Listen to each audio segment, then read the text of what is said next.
Hello my friends, welcome back to multitalent.com. In the next following 4 tutorials, we're gonna be covering recreating some of the effects that can be found in Magic Bullet Looks package. You can find it on Toolfarm and obviously on redgiantsoftware.com as well. It's a package for color correction and doing all sorts of cool stuff like changing the depth of field and stuff like that. As I mentioned on my Facebook page, we're gonna be making 4 of these, and we're gonna be making chromatic aberration, we're gonna be making shutter streak, spot focus and linear focus, which is also known as tilt shift or swing tilt. Basically it's called swing tilt in Magic Bullet Looks. So today we're gonna be covering this.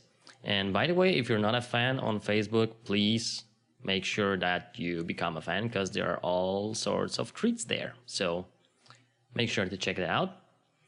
Okay, so here we have the footage, as you can see, and we're gonna create this tilt shift, tilt swing effect. And I've noticed that people have been doing quite a lot of these things lately, mostly for the miniature kind of stop motion animation, but we're just gonna do it on a regular footage. And the whole trick behind this is that we're gonna only use the source layer without creating any adjustment layers, masks, or anything like that. So it's gonna be great for saving as a preset. So here we go.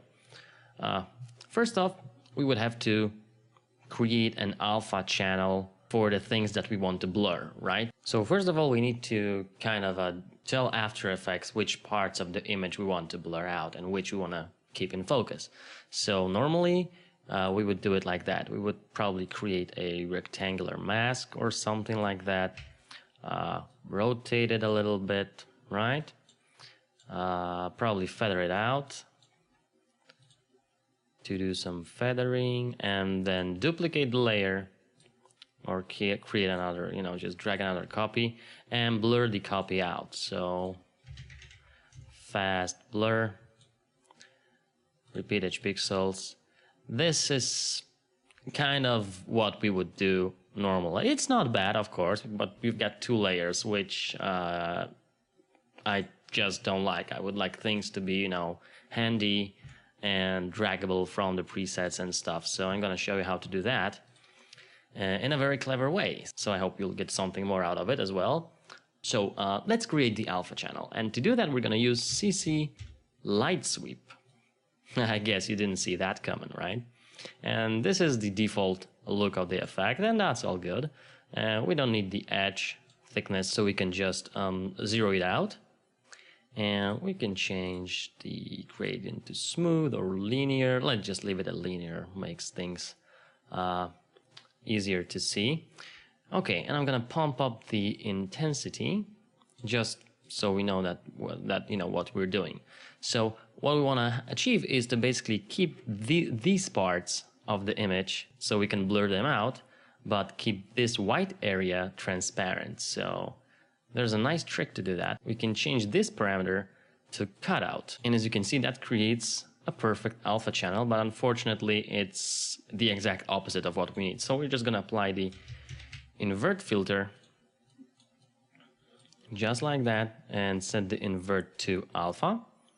Okay, that's better. We can now twirl this up,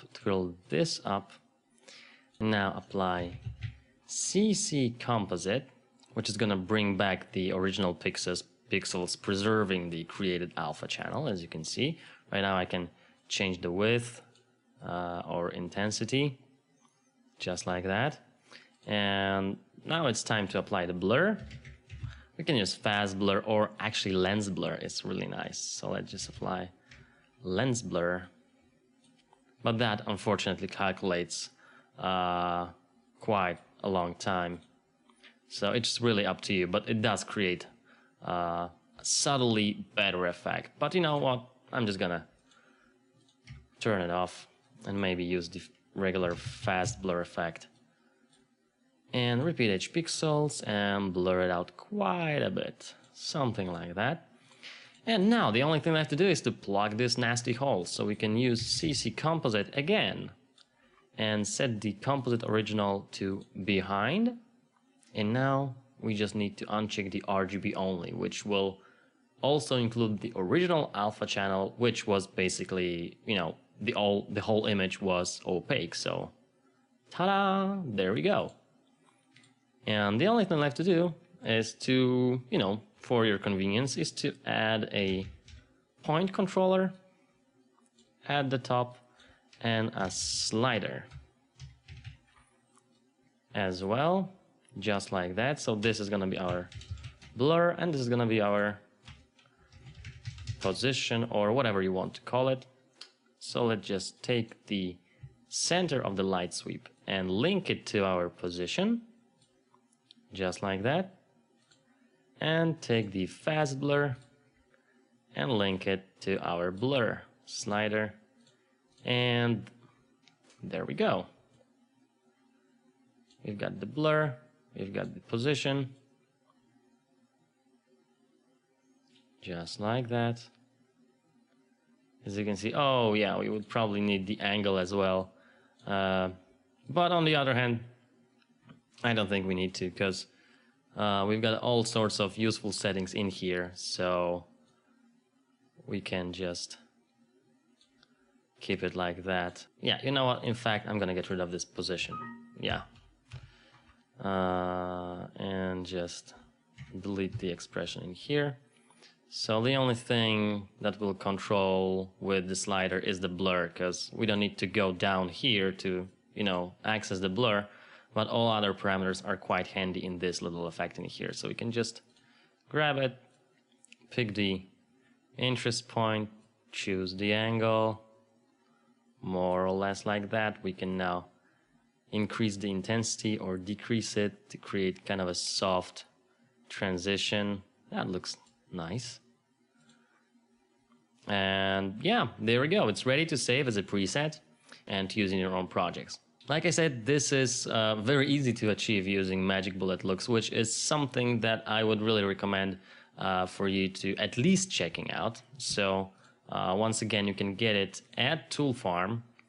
And if you're considering buying this, it would be really helpful if you would use the link that is provided along with this tutorial, because if you're accessing Tool Farm using my links, you're actually supporting this site, helping me create more tutorials to help you. So in the end, you're just helping yourself. So I hope you've enjoyed this tutorial. And if you did, and if you like the trick with the CC composite and you want to learn more about it, there's a whole section in Making It Look Great 5 about CC composite. Well, it's used in many tutorials really extensively, and you can really learn how to improve your workflow and speed and all that good stuff. So make sure to check that out, and hope to see you on Facebook soon. Coming up next is the spot focus tutorial, or as it's called in Magic Bullet Looks, Edge Softness Filter. Okay guys, until next time, this is Moltenon. Happy After Effecting.